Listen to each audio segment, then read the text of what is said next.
by asking you to consult your intuitions about how rates of violence have changed over the course of history. So, my first question for you, if I can get this to work.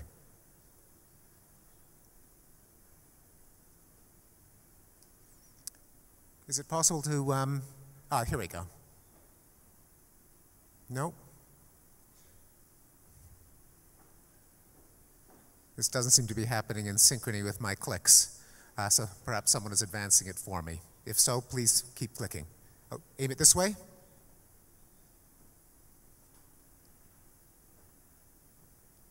No luck. Wait, no, I think that was not me. Unless there's a very long lag here.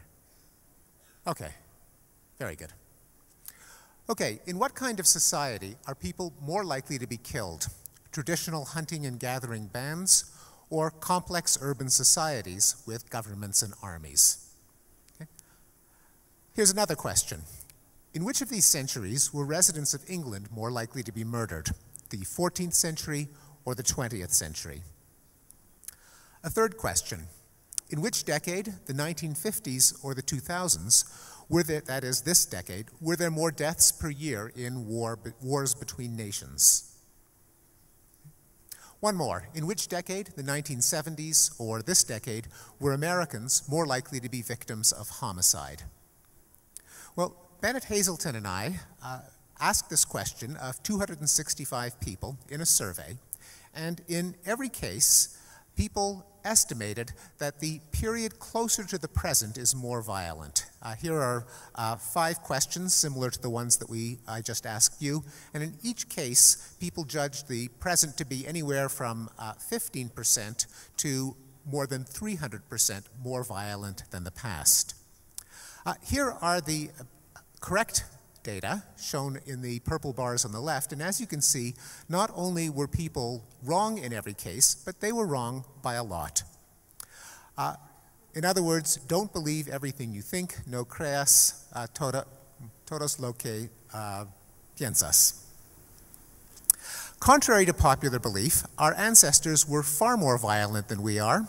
Violence has been in decline for long stretches of time, and today, we are probably living in the most peaceful time in our species' existence. These claims strike many people as incredible, but I'm now going to step you through evidence that they are correct. Now, the decline of violence is a fractal phenomenon.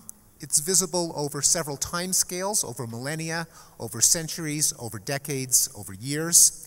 It has taken place to various extents all over the world, but with a head start in the West. So let me begin with the largest time scale, that of the millennium. As I suggested earlier, until 10,000 years ago, humans lived as hunter-gatherers without permanent settlements or government. The archaeologist Lawrence Keeley combed the literature to assess the rate of violent death in foraging societies. And some of his results are summarized in this graph. The red bars show the likelihood that a male will die violently at the hands of another male in a number of hunting and gathering or hunting and horticultural societies in the Amazon rainforest and the New Guinea highlands. And as you can see, the rates range from about a 10% chance that a man will be killed by another man to almost a 60% chance. Now, the tiny little navy blue bar in the lower left-hand corner shows the corresponding rate of death in the United States and Europe in the 20th century, and it includes all the casualties of both world wars. Well, also at the millennium scale, we could look at the rates of violence and attitudes towards violence in the first civilizations, such as those recounted in the Bible approximately 3,000 years ago. And anyone who actually reads the Bible will notice that there are repeated exhortations by God for the Israelites to commit genocide and rape of enemy peoples. And the Bible also prescribes the death penalty for a long list of nonviolent crimes, including homosexuality, blasphemy, idolatry, talking back to parents, and working on the Sabbath. Well, let's crank up the scale from millennia to centuries. And again, Something that we all know but we don't think about often enough is that there were many cruel, indeed barbaric practices that were common in the European Middle Ages and early modern times, but that are rare or absent today.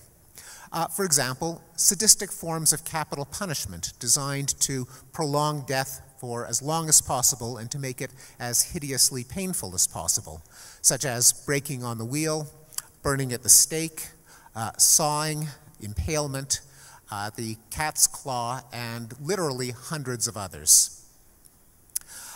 These forms of sadistic capital punishment were instituted for a long list of nonviolent crimes, for blasphemy, for witchcraft, for shoplifting, for petty theft, for spreading gossip, and many others. We see mutilation and torture in the Middle Ages and early modern times as routine forms of criminal punishment, cutting off lips or ears or noses, blinding, branding, amputation.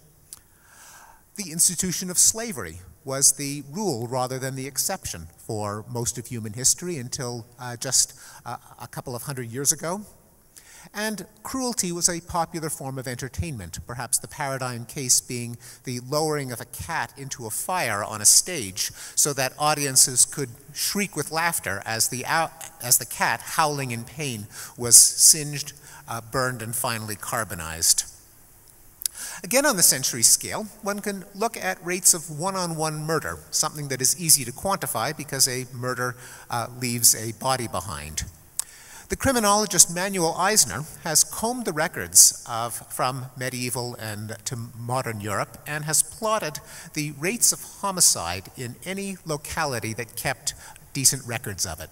And here's what he found for England. If you go from the year 1200 to modern times, the rate of homicide has plummeted from about 25 homicides per 100,000 people per year to approximately 1 homicide per 100,000 people per year. And it is a pattern that, beginning later but ending up at the same point, can be found in all Western European societies. Again, at the century scale, the historian Jack Levy has tabulated the rate of war between great powers. That is, for the half dozen to dozen most powerful nations or kingdoms around at the time, how often and at what rate did they go to war? And what he found, he tabulated these rates of war from 1450 to 1975 and plotted them on the following graphs. This one shows the frequency of war, and as you can see, wars between great powers have become less common in the last 500 years. This graph shows the duration of war, which has shrunk in the last 500 years. There used to be things called the 100 Years' War and the 30 Years' War. The 20th century saw something called the 6-Day War. And this shows the extent of wars between great powers, that is, the number of powers that were involved in a war, and that has gone steadily down. One thing, however, that has gone up, at least until the 2 world wars, was the severity of war. That is, when wars did happen, albeit less often, how many people were killed in a typical war, and that, to be sure, has gone up rather than down until recently. Now, unfortunately, my laser pointer is not working, but the 2 points at the peak represent the decades of the 2 world wars. Notice that it has already come down by 1975, which is the last point on that graph. Well, I'm going to switch the zoom lens from the century scale now to the decade scale. And according to the Human Security Center at Simon Fraser University, since 1950, there has been a virtually complete elimination of wars between major powers and wars between developed nations. Moreover, there has been a steep decline in battle deaths per interstate war. That is, the intensity of war figure that I just told you was in decline between the Second World War and 1975. That decline has continued to the present day. The yellow bars here show the average number of battle deaths per state-based armed conflict. In particular, the yellow bars show the rate of interstate wars, and as you can see, it has absolutely collapsed since the 1950s. And I'm going to crank up the scale one more order of magnitude to years. And it's also been noted by the Human Security Center that since the end of the Cold War, and even more so since the year 2000, there have been fewer deaths in all kinds of wars, including the most popular kind of war today in the absence of great power wars, and that is civil wars.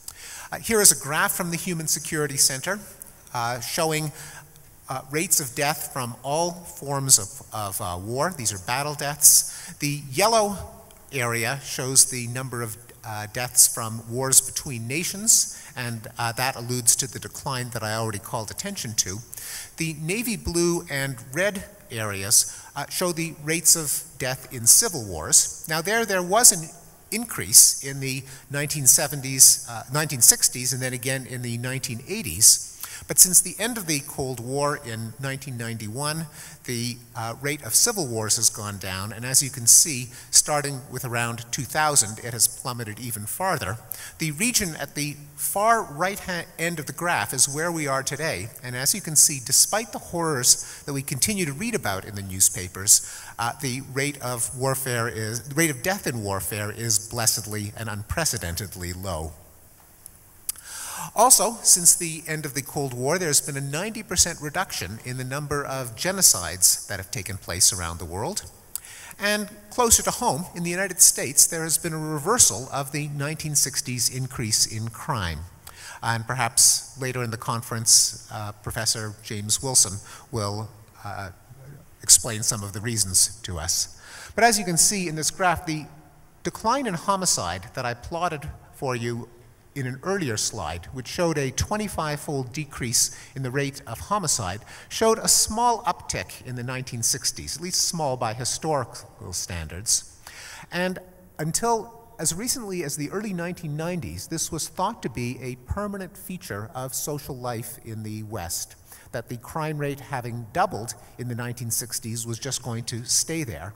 But starting in about 1992 in the United States and in Canada, the rate fell to almost half, by almost half, and it fell almost to the levels that were seen in the 1950s and 1960s.